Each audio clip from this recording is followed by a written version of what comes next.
We are recording.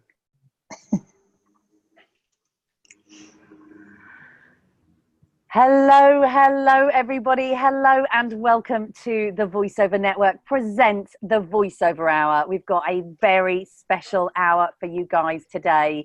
Oh, we've got an amazing guest. I hope you're all well. I can see everybody is logging in now, which is great. What I always like to do is just make sure you can hear me. So can somebody just say hello, holla, yes, yo, or something, so that I know that this is working and you're all there. Hello, yes, hello, hi. Fantastic, good, sounds good, excellent, wonderful. My name's Rachel Naylor. For those of you that don't know me, this might be your first time watching the Voiceover Hour. It might be your 100th time watching the Voiceover Hour. I am a voice actor. I am an actor. I'm founder of the Voiceover Network, editor of the Buzz magazine, and host of the Voiceover Hour. So we've got a really, really fun hour for you guys today. It is live, so you can ask questions as we go along. And the recordings are always available to members of the Voiceover Network in the members area of the website. So before I introduce our amazing guest, I always like to start the webinar. I know it's taken a while for people to kind of log in. They're being slow. Maybe it's the sunshine. But do tell us, may I inquire if we'll be able to recording of this? So your members of the Voiceover Network get recordings of this. And if you're not a member of the Voiceover Network, then you can join and then you can get a recording. So that's great. If you want to just type in where in the world you are watching from, I will read it out because it's always fun to see where you are, city and country, and I'll read out where everybody is, and we'll see if we've got any fun new ones. We have, what have we got coming in? We've got the Sheffield, UK, we've got Los Angeles, we have England, we've got Colorado, US, we've got Worcester, UK, we have Munich, Germany, we've got Australia, Pakenham, hello. Australia, we've got Littlehampton in the UK, we've got Hamburg, Germany, a couple of Germany, we've got Cambridge, UK, Selsey, UK, Burlington, California, figured this out at last. Issy here from London, yay, Issy, hello Issy in London. We have Kingston in the UK, hello Barry, and everybody else just type in, you're free to type in. And if you're watching this on the record, then sorry, you can type away if you like, but I won't be able to see what you're saying. Anyway, so I know we have lots of members of the Voiceover Network, so welcome members of the Voiceover Network and welcome non-members. We have people joining us from all around the world, which is very exciting. And that's what the Voiceover Hour is all about. It's about bringing amazing content, information, sharing information, and bringing the voiceover industry and the community together.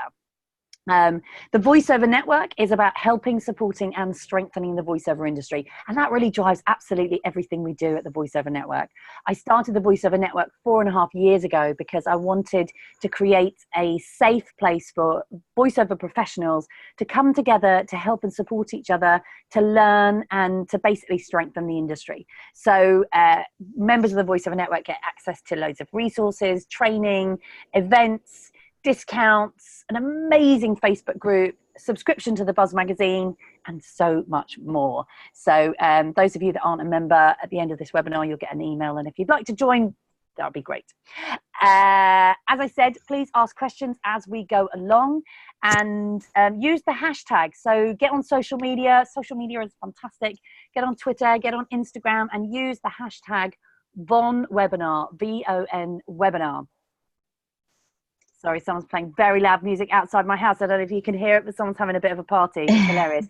But yes, so VON webinar. So yes, use Twitter, use Instagram, and yeah, it's all good. So joining me today on the Voiceover Hour, we have Lisa Fizzigaro.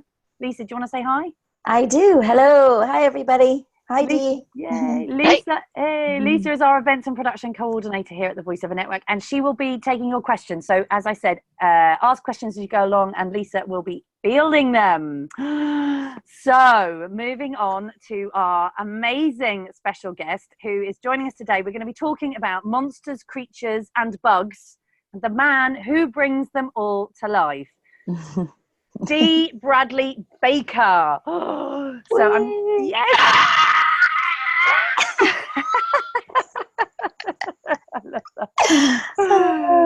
So Dee Bradley Baker is one of the most versatile and sought after A-list voice actors working today.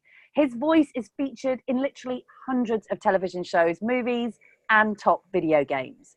Over the past 2 decades, Dee has earned an extraordinary reputation with his wide range of realistic creature sounds, from tiny birds and insects to gigantic monsters. Oh, there we go. Look at that. It's just amazing. So creature sound credits include Star Wars The Force Awakens, Peter Jackson's The Hobbit, The Battle of Five Armies.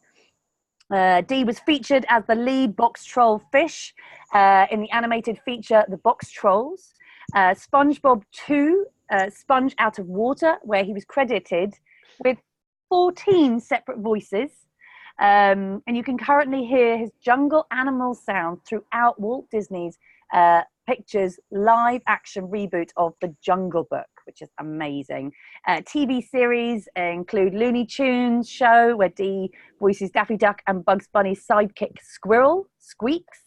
And video games include World of Warcraft, Battle of the Azeroth, and Lego DC Supervillains, Star Wars Battlefront 2, Overwatch, and tons more. Welcome, Mr. Dee Bradley Baker. It's great to be here. Hi. Yay, fantastic. I'm going to put it like this. There we go. It is an honor to have you on the Voiceover Hour. Thank you so much for joining us. Yeah, it's my pleasure. Yay. I've never done anything like this. Have you not? No. Oh, I've never conferenced. I'm surprisingly I haven't. I'm kind of a techno guy, but I've never done this. Oh, it's great, isn't it? Because we've got everybody all over the world. They can watch, they can listen, they can ask questions, and yeah, it's all good. Great. So, but yeah, so we met in Los Angeles last year. We met over margaritas and guacamole. we did. I was having dinner with the wonderful Marilyn Wisner, and we saw you and said hello, and yeah, way back when. So tell me, Dee, how did you get started in this crazy world of voice acting? Well, voice acting for me was not a clear destination in my life. I really didn't have any goals. I just kind of did things I liked when I was a kid. And that continued through college. I graduated with a philosophy degree and practically a minor in German, and with no direction whatsoever.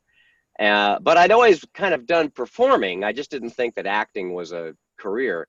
And I certainly I had no awareness of voice acting as a possibility for me. I didn't think of myself as an actor at all. But I liked being on stage and showing off and getting attention and doing stupid stuff with my voice and my body. And that just continued with various types of work that was fun, and some of it paid and some of it didn't. From doing improv and stand-up to children's theater to summer Shakespeare, to musicals, to singing telegrams, and then finally getting over to work an improv sketch show at Disney World. And then that led to being the Beetlejuice at Universal Studios, and that also finally culminated in working on a show called Legends of the Hidden Temple for Nickelodeon, which was kind of a voiceover gig that required lots of different voices.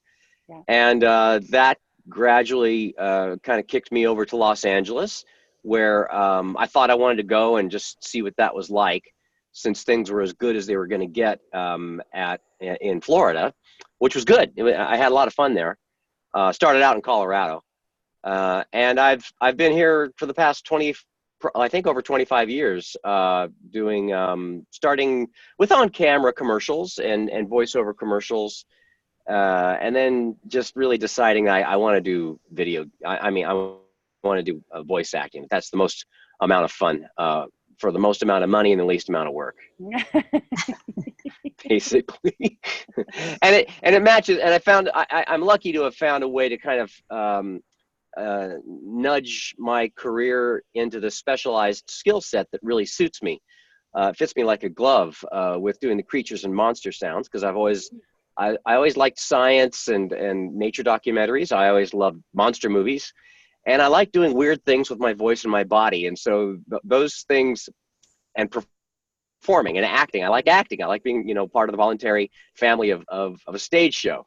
Yeah. So you kind of combine those things together, and I think I'm the right kind of person to do the weird stuff that people like me to do often. I can do the normal stuff too. That's a little more of an effort, but the creatures and the monsters and all that, which they need when they need an actor to do that. Yeah. Which they don't always. Sometimes they just need a sound effect. But if the creature is sentient or communicates an emotion or an intent, or is part of the storytelling of the scene, that has some range to it, then they need an actor, and that's where I can help in the problem solving of how to work that.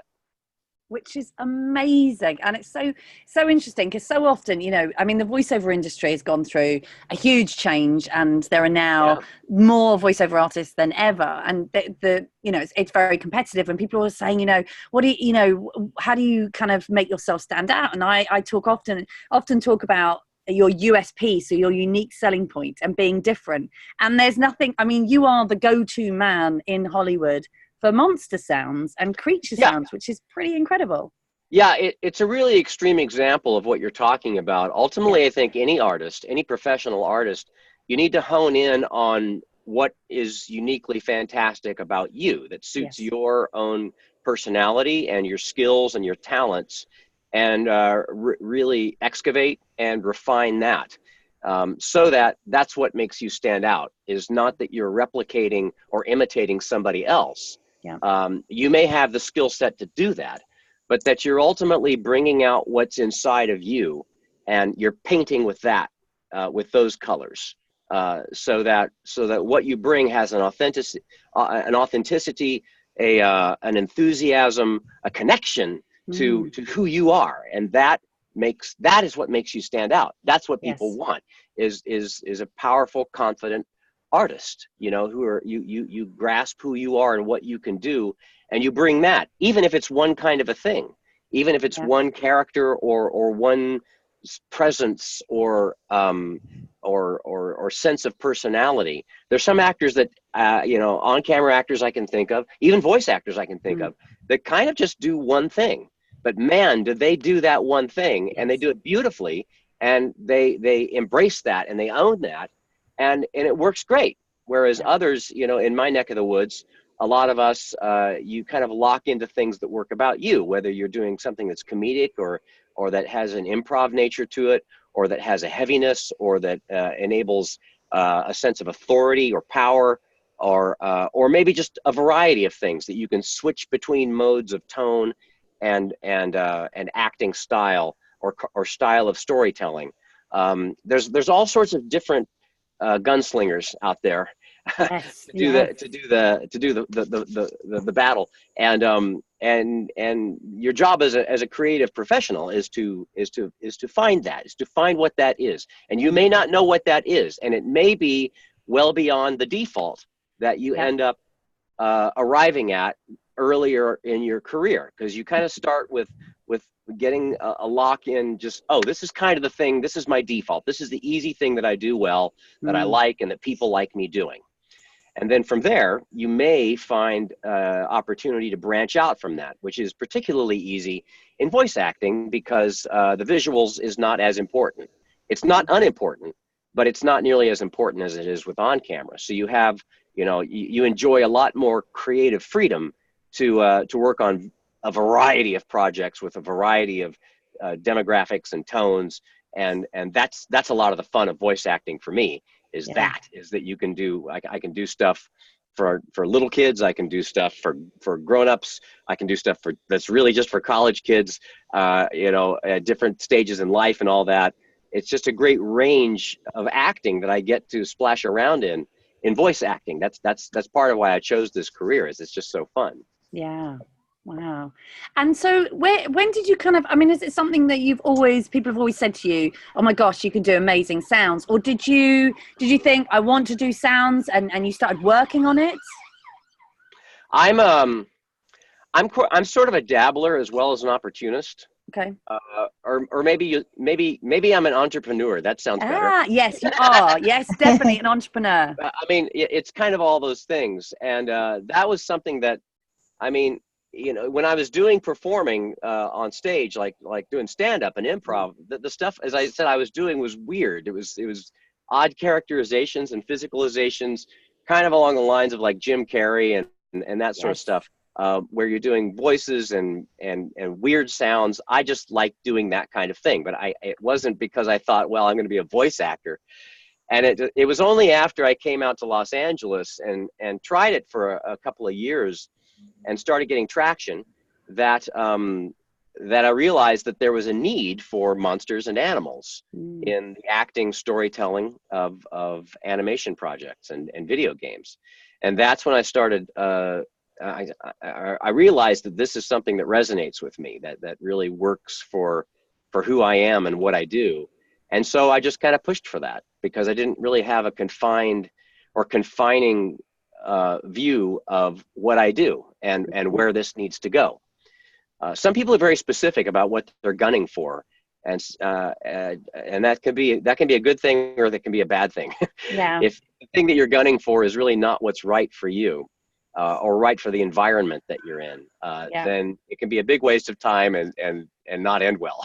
But if you, I mean, for me, it's like it was after a couple of years here, I realized that monsters and animals is something that I like, that I think I do well, and I like the improvisational weirdness of it. And so I just started focusing on that, and my it suited me, and it just kept going. It kept picking up steam. And did you get training? Did you get sort of voice training on how to kind of make the sounds, or did you just experiment yourself? Mostly just, I mean, as far as doing animals, that's just experimentation. That's just improvisational experimentation mostly in my car, because my family doesn't want to hear that. And just driving around making these sounds and listening to animal CDs. We used to have CDs in the old days. We did. And, way back when. Yeah, it's like this disc, and you put it in this thing. And the car had a slot. And tape decks. I was showing my kids tapes the other day. It was so funny, and I was saying to them, like, we used to have tapes, and you would put them in a thing. You had, and my two girls were just laughing. They thought it sounded like the most ridiculous thing they'd ever heard. So it's so archaic, but yeah, I mean, I used that too. Is I would as I started out, I would listen to acting with an accent. It's a series of teaching accents just to work on various dialects and accents, and to kind of have that in my tool belt. And then driving around and also listening to sounds and experimenting with sounds and finding what could be of expressive use in various scenarios, and sort of collecting that in my tool belt as well. So I set about doing that very, very specifically after a couple of years here. Wow. Fantastic. And where do you get your inspiration for all your amazing different voices? Do you have like, do you go to lots of zoos? Do you, I mean, I know you've got an amazing studio that you use. That's a great question. And I think it's a really important question. I think it's something that every professional artist needs to be dedicated towards, is to renewing your inspiration, and to finding the things that feed your life and that feed your art. Yeah. And so that's a different answer for everybody, by the way. And it's not just, it helps to be working at the specifics of your particular craft, like I read out loud to myself, things like that. But also I go see movies. I check out video games. I check out television shows. I will go, I do a kind of micro or macro nature photography. I really like that. Anything that having to do with animals, I'll probably try to get involved with. But also, I mean, I think you need to explore in life, and you need to spend time with who charges you up, and doing things that make you feel connected, and that bring out who you authentically are and what you care about, and what makes you a confident, interesting person. You've got to bring these things into who you are, so that you can paint with that. That's what a professional artist has to do, and that's great. I mean, that's essentially just you become more of who you are. But it's a process not just of taking in, but it's one of putting out into the world. of putting out things that help people, that benefit the world, and finding ways to do that also nourish you and give you something to bring back into your art. Because the thing is that, to me, is that an actor is not a passive agent, is not your stance towards work and towards creativity is not one of passivity, and it's not one of wanting and need. You need to get past this when you're early in your career to a stage where you're not showing up at the audition to take, you're showing up at the audition to give. Oh, that you're not focused on trying to get something from people. You're not trying to get a smile out of them. You're not trying to please them or make them happy or be really polite and show them that you're harmless and nice, and then hope that they'll hire harmless and nice, because I can tell you that nobody will. Nobody wants that around them at all, professionally or personally. That you focus on being able to problem solve and create something that you believe in, that solves this puzzle, is how I look at it. That we're problem solvers, we're collaborative problem solvers, and that we bring our creative guns to bear on the creation and solving of this little scene or this character or whatever that we're trying to do. But we create that, and then we give that, and then we walk away. So that you're not worried about if they like me, or if they're going to hire me, or if that person got hired and I didn't, but that you are happy to create the thing that you create. That is your power. That is what you have to bring. That is the focus. That has to become your focus. And once you see it that way, it becomes easier and it becomes more fun, because you are in control. It is yours. It is yours, and very, very specifically yours to make. And it's fun then. It's interesting. And it's a relief to take the shift away from wanting to get and wanting to take, and shifting into wanting to create, wanting to solve, wanting to collaborate and to give. That's where you end up. That is the frame that a professional artist who works a lot brings. Right. That is just, it's just perfect. And Lisa's heard me say it a lot, and I talk a lot about giving, and the fact that, in so many areas of the voiceover world, being a business owner, being an entrepreneur, people go into networking environments, social media, trying to get work, and think about themselves, like, what am I going to get? Who can I speak to? How can I learn more? And I'm always saying to people, if you switch it around the other way and you think, what can I give? How can I help other people? What can I contribute to this event? How can I connect somebody else with somebody else in this event, as opposed to what can I, it changes it, and it makes it more fun, less pressure. And that's where the magic happens. Yeah, it makes it a lot less miserable to be an actor. Because, it's like they don't want you parking in the parking lot. You really get no respect, and it's not easy, the kind of disregard and dismissiveness that you receive as an actor, and you can't buy into that. You can't buy into the low status that the industry, at least initially, and in an ongoing way too, will throw in your face. And if you feel good and you're confident about what you create, and that you're building that and you're improving that and refining that, then you got something. Then you've got something that you can feel good about, that's yours. Bryan Cranston, I've seen. I put that on my website, on my I think it's called. I think I just called it how do I audition well, or something like that. I've seen that where he's an amazing little clip. What does he say again? He breaks the idea down very, very succinctly and much more eloquently, and in a less long-winded way than I do. But it's essentially that your job is to give and not to take. Yeah. And that once you see that, it changes everything, and it did for him. And that really clarified for me something that's taken me probably too long to see, but some things you just got to earn it, and it takes time. Yes, definitely. Wow, I love that. I'm writing that down. I was going to say, Dee, along those lines, there's a question here from Molly. Hello, Molly. Molly Corbett. What tips can you give to voice actors who are searching for their authenticity? And are there different attributes of voices that are more popular, sellable to develop? Well, that all, as far as, let's see, what was the first part of the question again? Yeah, what tips can you give to voice actors who are searching for their authenticity? Okay, searching for authenticity. Start with what you love and what brings you, what are you enthusiastic about? What do you like doing?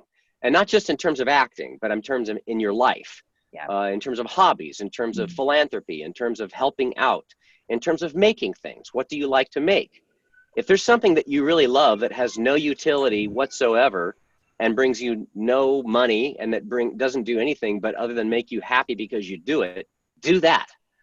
Collect those things and have those things to do that they may seem like a waste of time or people may dismiss it as such, but it's not if it's something that you love. I don't think you ever waste your life by doing something that you like to do. Yeah. And give yourself permission to do this. Don't ask for somebody's permission to find the things about your life that you like to do. Go do it. Give yourself that permission. And so start collecting those things.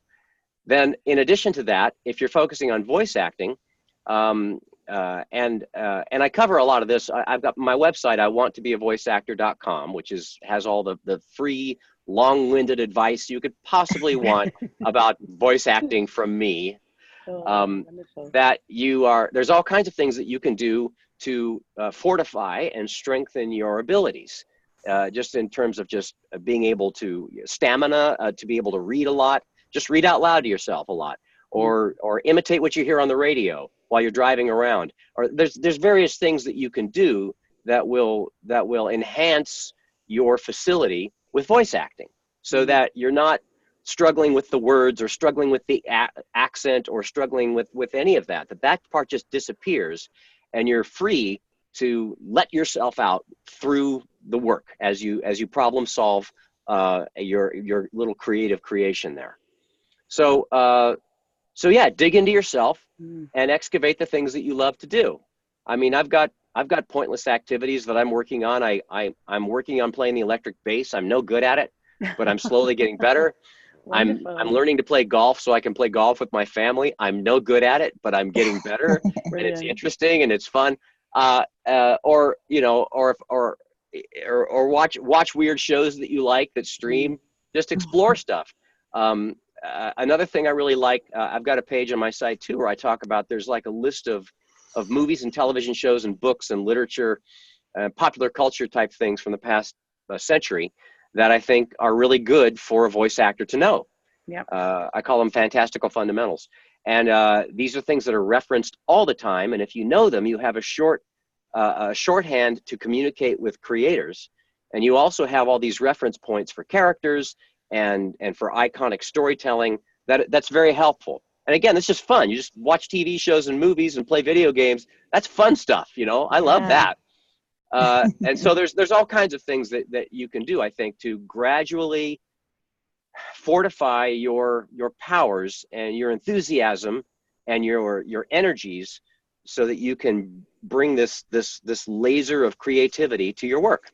Yeah, definitely. And I just go on, don't I? I don't. No, it's wonderful. No, it's. I'm sorry. You're brilliant. Oh God. Oh no, but it's funny because it's the whole thing about feeding your soul is something that Laurie Allen. I remember Laurie Allen talking. I love Laurie Allen. She's fabulous, and she talks a lot about that. And she talked about it in the Buzz magazine interview about, you know, it's just what you're saying. It's so important for us to feed our soul so that we can be creative, because that's where. And, you know, imagination comes from memory, and it can't, you know, and so the more that we can do and the more we can have fun and go and do things that feed our soul and make us feel fulfilled, we're more likely to be comfortable, to be able to tap into that creativity. Yeah. You're weaponizing your inner self to the purpose of acting. You're arming up inside. You're adding to this database arsenal that's within you, that you can bring, you know, this firepower full force to whatever it is that you're solving, that you're in your acting that you're doing. And then this is true for anyone who's a creative pro who wants to get paid to be creative, or maybe anything. But it's just, you've got to have these things within you to bring. You've got to have this inner palette that you're constantly adding to and cultivating, from which you paint. Yeah. Your work, that is your job, to constantly be cultivating that. Yeah. It's really great. I mean, it's fun. It's awesome. Because you're not trying to be somebody else. You're not trying to imitate or become some other person. You may have references and sorts of things that you're shooting for, but ultimately you're shooting for you. You're shooting for what you have to bring and bringing that out. Wonderful. Oh, amazing. And do you have a favorite animal? Like, do you have because you do so many different amazing animal noises and creature sounds and bug sounds. Do you have like a favorite? Well, I mean, I really love my pug. He's sort of my sensei. There's a lot that I learned from him, like, you know,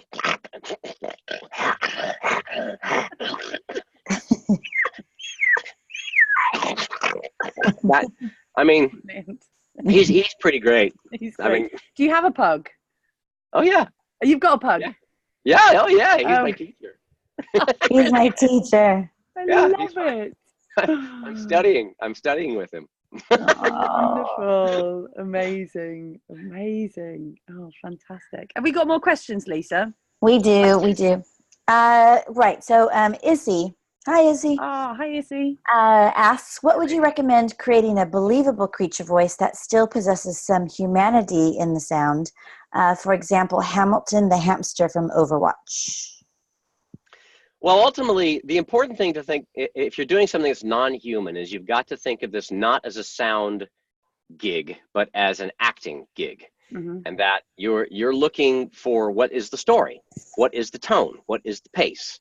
How does this need to play? How does this need to read to the people who are the demographic that are going to purchase this or consume it or whatever? So that's ultimately it, is that, you know, some people think of me as like being a sound effects guy, and I don't think of myself as that at all. Yeah. I don't walk around like trying to make door creaking sounds or things like that. I mean, I can make those kinds of sounds, and sometimes I do, but that's not the heart of it. If you want to voice creatures and animals, you want to be an invisible part of the storytelling. And so it's you look at the artwork, you consult with the creator, and you get exactly what seamlessly and invisibly integrates into the story that they are telling. Because more so than any other kind of voice acting, you don't want to be noticed. You want to be present and helping, but you're invisible. And so it's weird. It's because most acting, you know, you get into acting because you love being in front of an audience. You like connecting with people, you know, connecting with storytelling, with your tribe on the stage and all that kind of stuff. But in voice acting, and in particular, like the weird stuff that I often do, actually with all of it, I don't want anyone to think that this is my voice. I really don't. So much of animation in television and movies, it's all about kind of casting the press release type stuff, which is fine, and I understand that. But ultimately, I don't want anybody. I want to be this magical person that they bring in to make things work. That's what you want as an actor, is to be this magic person, that they just want the magic person to come in and it'll make it work and it'll be great. What are they going to do? I don't really know, but it's going to work. That's why we bring them in. Yes, and that is you, because I've heard that from casting directors. Andrea Toyas the other day, who you've worked with, obviously. Her. She is amazing and wonderful. We had her over to London earlier this year for Get Your Game On, and yes, and I know you work with her a lot, and she's just like, oh yes, just fabulous. Just you can come in. Yeah, she's marvelous. I mean, she's an outstanding example of somebody who works with us, who really appreciates voice actors, and just brings in the best people to give the best performance, and that's it. Yeah. And that's really fun. It's really fun just to work with Andrea, and to create stuff with her, because she loves us and she gets us. Not everybody who directs us gets us, or understands how to do this well, how to elicit the right performance efficiently from an actor. Sometimes the actor has to push back a little bit, sometimes a lot, to actually be able to get it done. Definitely. That's okay. And it's also, you know, it's about feeling safe, isn't it? To be able to explore and create in a safe environment. And I guess that's something that probably a lot of people struggle with, maybe, in terms of making, you know, worried that they're going to make a fool of themselves, or, you know, it's not going to be right. And I was talking to somebody else the other day about acting and how I think so often when actors get it wrong is when they're trying to get it right. Do you know what I mean? Yeah, I mean, ultimately, yeah, I mean, you can't try too hard to paint inside the lines. That's not what you're not trying to fit it in. You're trying to realize something. You're trying to create something that works beautifully. And to do that, it's not. I don't look at it as a project of obedience or tidiness or carefulness. That you got to take a good swing at that. Now, in order to have those kinds of antenna, that sort of intuition, a creative person's intuition to quickly lock in on that requires, I think, a lot of acting experience to do, to live a life, to have a lot of life in you, to have a good understanding of a broad range of storytelling and how that's played out. And then to have a good amount of performing experience and acting experience and improv experience. In particular with video games, and especially in animation, it is a fundamentally improvisational kind of acting. It is acting in terms of that a more formal grasp of what that is in terms of you know, diction and being able to understand it and all of that. But it's improvisational. You've got quick changes in attitude. They'll throw adjectives at you, or you need to take the scene a different way, or you need to adjust the timing or the humor. That has to happen face to face in real time in the studio. And in order for you to be ready to do that, for me, the best experience to prep me for that was having good improv experience and training. Fantastic. Wow. And then, so training is a massive, you know, massively important. I think more important now than it's ever been, because of course there is so much more competition. But even experienced voiceover artists, and I talk about this a lot, continue to train. And I'm guessing you continue to train in your own way. Yeah. Well, ultimately, you can't stop. You shouldn't stop getting better. You shouldn't stop empowering your creative powers and what it is you bring, and varying that and fleshing that out and moving forward with that. So absolutely. That said, you're not necessarily going to be able to fight your way in a bar fight by taking karate classes. That you do need to get out into the world, and you can train in the safe zone of a class, but that is not a gig, and that is not an audition, because that is a supportive structure where you can work and learn.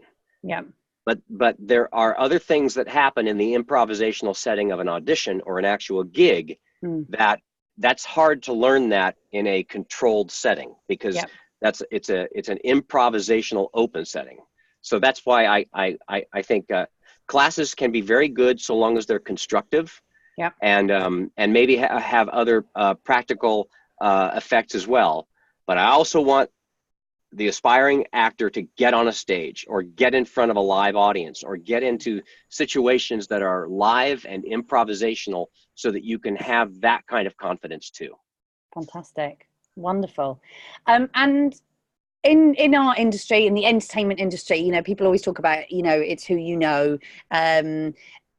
Networking is very, very important. It's not just who you know, it's who trusts you.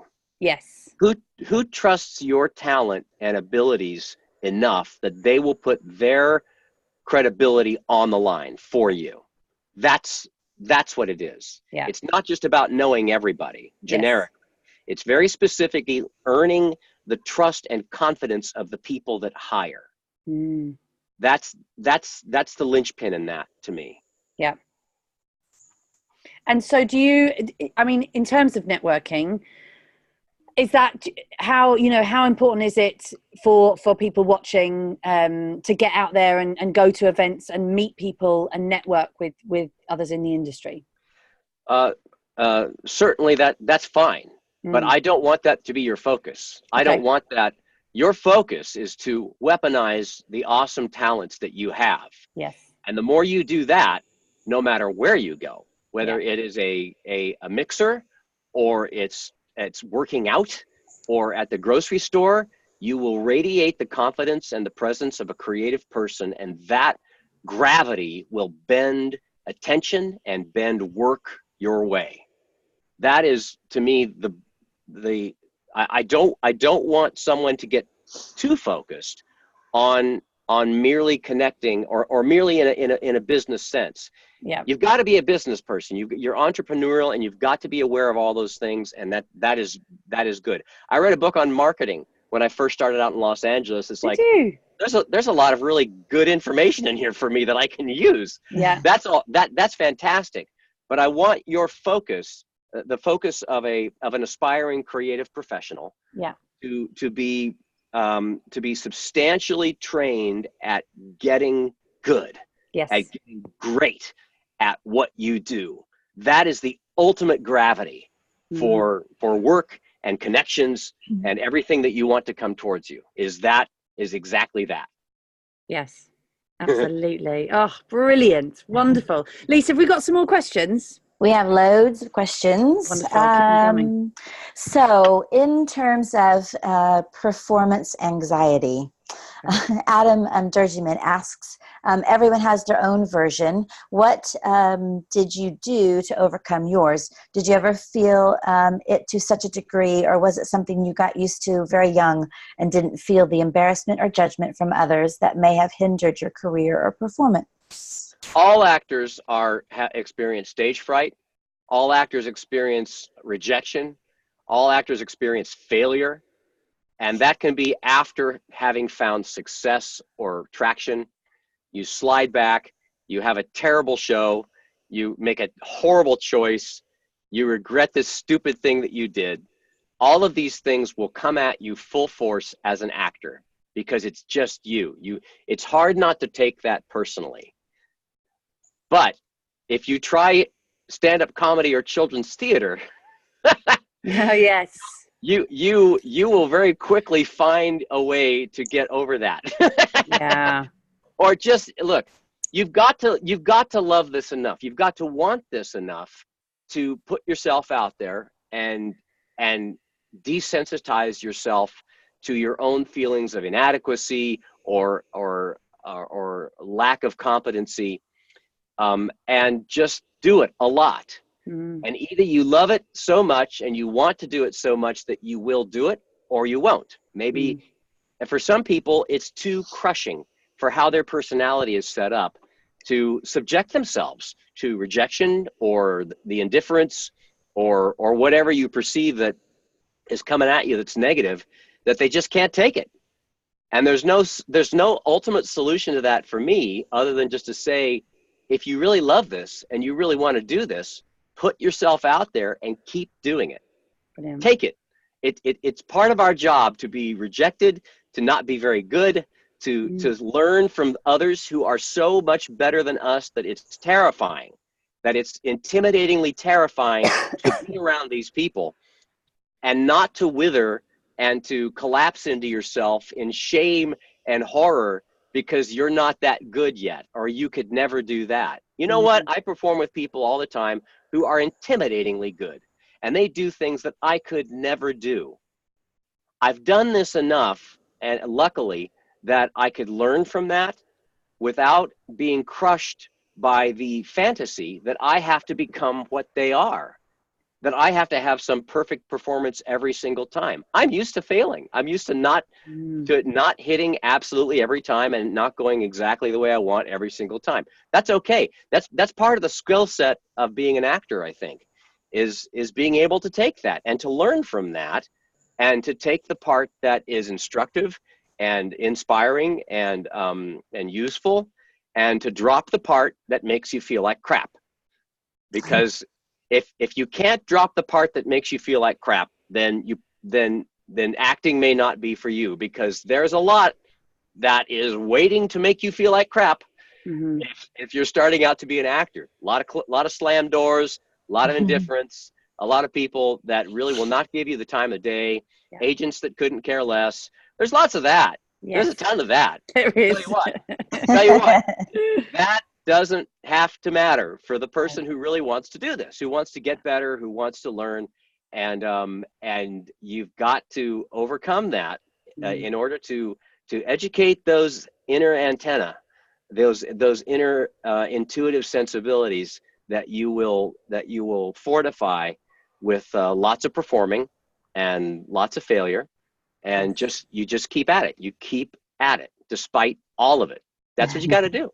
Definitely. Totally. I love that. And it's so true about the failure. And I think it's really interesting because, especially, you know, as voice actors and actors, you know, what is seen is kind of this is all where it all goes right. But what people don't see is all the things that go wrong and the times that you get rejected. And I often tell the story when I got into voiceovers. I mean, I had the door slammed in my face so much, and I was told no, no, no, and I just kept going. And I mean, I don't know how many times I sent my stuff off to agents, and they all came back and said no. And it took me years to get into voiceovers, but I just didn't give up. And yeah, my gosh, the amount of failures, like we've all had, like terrible. I've had terrible jobs that I would just be horrified, or awful auditions. But you have to do that. And I think you know, any successful person in any industry knows that in order to be successful, you just have to be willing to fail, and you have to accept that you're going to make mistakes. Things are going to go wrong. It's okay to feel terrible.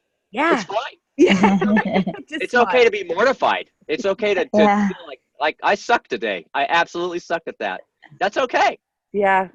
Yeah.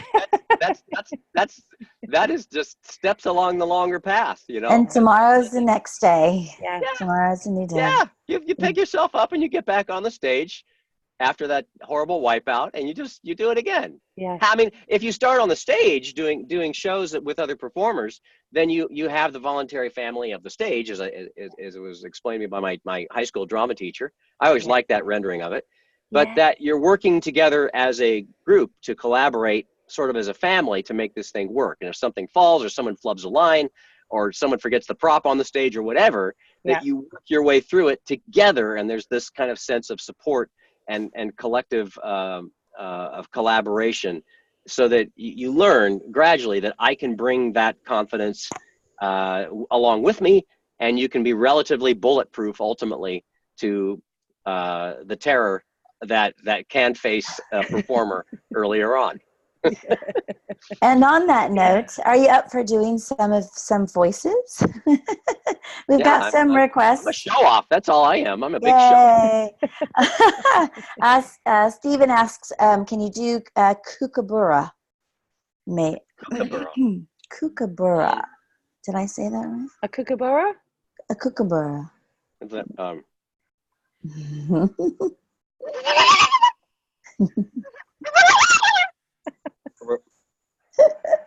maybe more like a loon.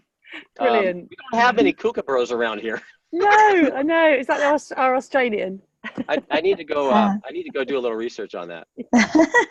I think that was great. Yes, absolutely. And then there's always the question of, where do all of these noises come from when you are? Well, the sounds. I mean, the sounds. I think anybody doing this would find their own ways of doing it. But for me, if someone wants to try that, I just want to preface it to say that the most important part is improvisation and learning to be a good actor. That's the most important part. You don't focus on making sounds. You focus on acting and improv availability. Nice. That's the most important part of that. That said, if you're being asked to do dogs or cats or monsters or aliens or whatever, I start out is with inhales and exhale sounds. And that's you know, the, or you can think of like a pig, like a, and that can be just depending on how you place that, and you find that with just improvisationally farting about with that, and that can go up into your sinuses, or it can go down. It can be modified with blocking the nose, like.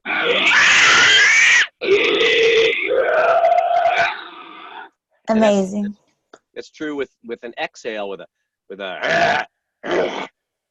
There's a lot in your throat that you can use to augment a sound, so that your vocal cords are not doing the heavy lifting. Yeah. Or at least as much. You share the load, is what I try to do. So if it's a monster, you know, or a beast of some size, instead of going or I'm doing,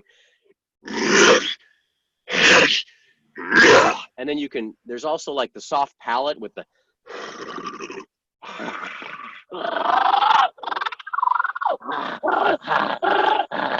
you can breathe in or out with that. I mean, it's grotesque, but it's it's brilliant. I'm loving it. But these are things that you just fart around with. Yeah. And then you find a way that you have control over it, so that you can use it in an expressive way. You know, like the animals in Nickelodeon's Airbender series. Yes.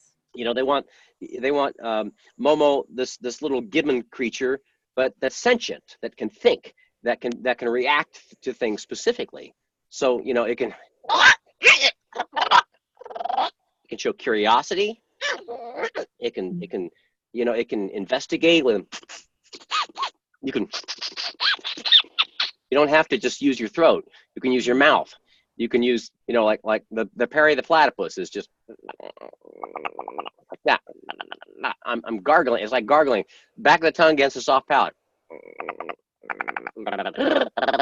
Or you can make that into a bigger. You can dial that in with, you know, and for whatever, it's a dragon or an ox, or you just modify it if you're familiar with what the animal looks like. But ultimately, the most important part is, what does it need to seem like in the show? And so that's why they hire me, is so I can position that in a way that it fits with the story that's being told. But if you want to explore that, it's really fun. It's really grotesque, and it looks horrible. It looks disgusting and horrible, and it looks like you're insane. It's frightening to animals and children, but it's a lot of fun. And if you have the acting and improv ability behind that, and you can see those animals, and you love those animals, and you love those monsters, then you can sort of distill that and control that into a controlled release syringe of a performance that just fills it just perfectly. What about small insects? And then we have some questions about underwater animals. Well, I mean, it's the small insect. I need to see it. I need to see what it is, and how it's going to behave, and what it needs to do in the scene. But I mean, an insect.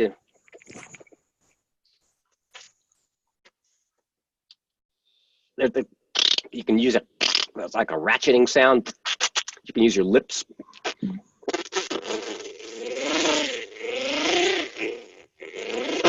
That's I'm doing that with a. I mean, you know, I mean, I can just do this stuff just because I'm used to farting around with this, and so they're just like instruments that are sitting around me, hanging on the wall, and I can pick them up, and I can put 3 of them in my mouth at the same time, and use them to come out as this one sound that I see, the creature that I can see from that. Wonderful. If that makes any sense. I sound like no, it's brilliant. And do you do much vocal warm-ups? Sometimes I had an excellent singing teacher in Orlando for a few years. Who was an opera singer. And I've sung in musicals. I was Tony in West Side Story. I was miscast as Tony in West Side Story at the Orlando Civic Theater once upon a time, more than half my life ago.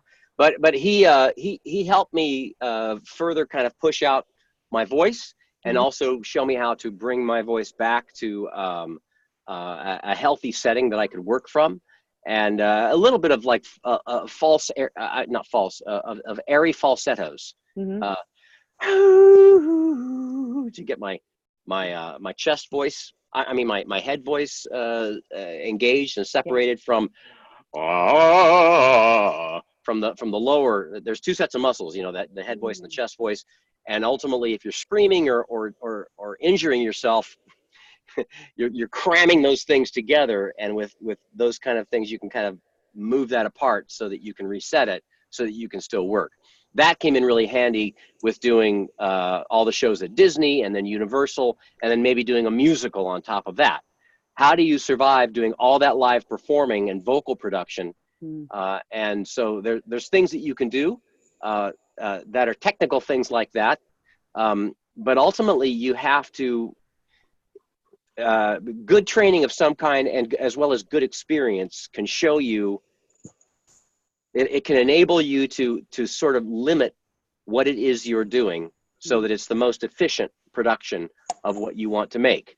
Because that's a lot of it. People blowing out their voices is they're doing a lot of unnecessary vocal work with unnecessary vocal tension, and they totally strip the gears very quickly. And so there's different ways to come at learning how to avoid that. Mm-hmm. Another aspect of that is in a session, if someone's just asking you to scream, like a video game session where, it's like, well, you're going to be Nazis today and they're all burned alive and they fall off cliffs and they get shot and you're in battle. It's the middle of battle, so it needs to be really loud. It's like, okay, well, all right, well, let's look at this session because I want you to get everything that you want. I want to deliver this, what you need. But let's do this in a way that I can actually do that. Right? So that means not doing more takes than you need. That means spacing out the heavy lifting, maybe having some breaks in here. This is not me being a high maintenance actor. This is me making sure that you get what you need. Yeah. So let's work together to kind of space this out so that you have it all.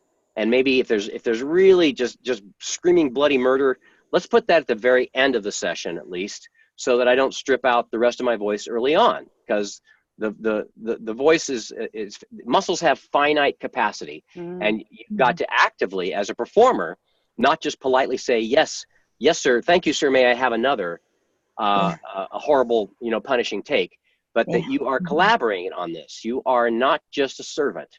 You're not just doing what is told and afraid that if you don't do everything that you're told that they'll not hire you or they'll be mad. No, what they need is a confident professional who's going to help them get what they need efficiently. Yeah. That's what you're doing.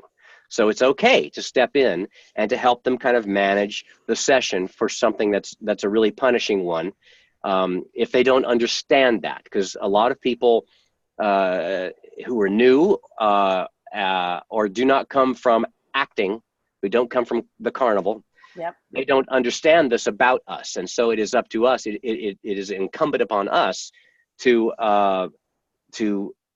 instruct them and to guide them in this, in getting them what they need. Other people like Andrea Toyas and voice directors who know what they're doing because they know us, they appreciate that, and they're respectful of that, and they're mindful of that.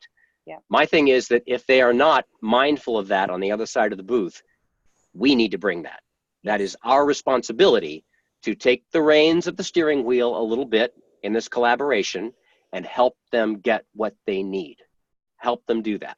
Mm-hmm. Don't just let you strip your voice. Yeah. Part of it is you knowing what to do and what not to do, and part of it is helping to manage the workflow of the session. This is up to you to do. That is our job. That's you doing your job, not being a difficult actor. It's you doing your job to get them what they need. That's the goal. Wonderful. Wow, that's just brilliant. Lisa, do we have any more questions, or are we, because we're Yeah, I just Jackie says, so are you always thinking of support from the diaphragm, so that you don't kill your voice? And amazing to not only hear but to see you. They're all loving watching you. Yeah. And Cher says her dog barked at the laptop and left the room. Kind of a dog with that. Diaphragm. It's diaphragm. I don't think of diaphragm whatsoever. If I had that kind of training, it would, but ultimately, it's at this point, it's kind of an intuitive grasp. It's stupid. I have a stupid grasp of what's going on, and I can just kind of lock into what I need to do, and I can bring it back after if it goes a little bit too far. But I don't think in terms of diaphragm. That's not to say that's not a good way for somebody to look at it. My way is not the only way to look at anything, by the way. My way is I'm a weird case. But most people are. Most actors that I work with, they came at this. Some were like street trained, some are stand-up trained, some are stage trained, some have conservatory training, some are musicians, some come from animation and writing. I mean, they find their own traction in very different ways, and vocal training that gives you a specific awareness of like a diaphragm and that kind of thing, that may work for you, but no one kind of experience or training will solve it for everybody. I'm whatever. I mean, when it gets down to it, whatever works, do that, just that. But there is not one way that works for everybody. Don't let anybody tell you that. Oh, wonderful, amazing. I think that's actually a perfect way to kind of finish off this amazing voiceover hour. I'm going to tell you, Dee, this has been one of my favorites of all the interviews we've done. I've really enjoyed it. It's been fantastic. Well, I hope it's of help. I hope it's of help. And again, I wanted to mention my website, iwanttobeavoiceactor.com, which is free, and there's no sign up, there's no money, and I get nothing from it. It's just my long-winded opinion on every single thing that I can think of, which I hope is helpful. And there's other great sources out there. You know, I'm sure you have all kinds of great classes. There's Yuri Lowenthal's got a marvelous book. There's all kinds of great podcasts that people can tap into. Rob Paulson has one. Greg Ellis has one. Crispin Freeman has one. There's others that I'm sure I'm not even thinking of, but the vast well of insight that awaits you, it's there. It's there for the taking, and a lot of it is just, it's free. And so it's ultimately up to you to pick up the reins and to take your life and your career creatively and professionally the way that it's going to go, which you may not know what it is until it arrives. But there's all sorts of ways to find traction in doing that. Definitely. And we have talked about, don't worry people, we're going to speak to Dee and get him involved in doing some more stuff for the Voiceover Network. So watch this space. There's a lot of things going on at the Voiceover Network as well. And if you're not a member, keep an eye out. We're going to send you an email to get you involved, to come and join the Voiceover Network. You get access to all our past webinars. There's tons of stuff in there. And then you also, you can subscribe to the Buzz magazine. Oh, look, I've got one here, which is the only magazine in the world dedicated to the voiceover industry. You need to make sure have you got one of these, Dee? I don't. Right, don't worry. It's in the post. We will make sure you get one. Get me one. Yes, and the Buzz magazine is actually now available in English and Spanish. So that's pretty phenomenal. We also, just while I've got you guys, we do have a couple of things coming up. End of September, 28th, 29th of September in London is our voiceover conference weekend, Above and Beyond. And we have Laurie Allen coming over. We've got Jennifer Trujillo, which I'm sure you know, Dee, from Disney. We have Jonathan Tilley. We've got just an amazing array of speakers. So it's 2 days. Got to come. Grab a ticket. Lisa will send you the link to book your ticket if you haven't booked it already. And then we also have a performance capture workshop coming up in London at the beginning of November for anybody who's interested in performance capture. So we've got those going on, but just thought I'd just kind of throw those in there, guys, while I've got you. But thank you so much, Dee.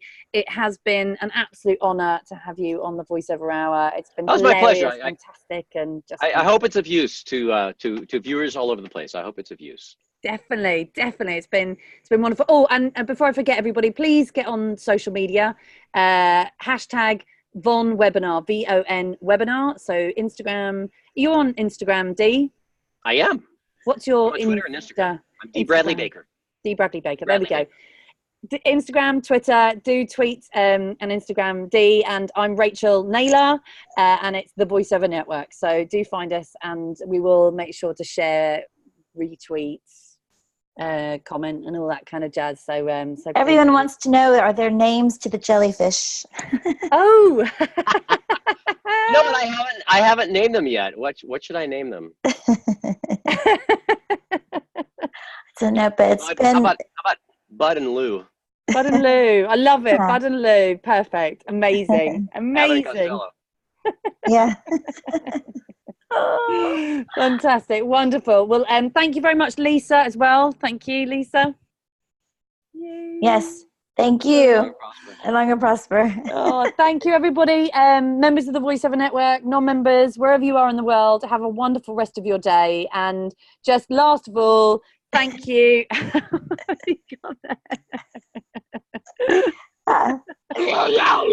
Oh, thank you very much, Dee. You have been phenomenal. You've been an amazing guest.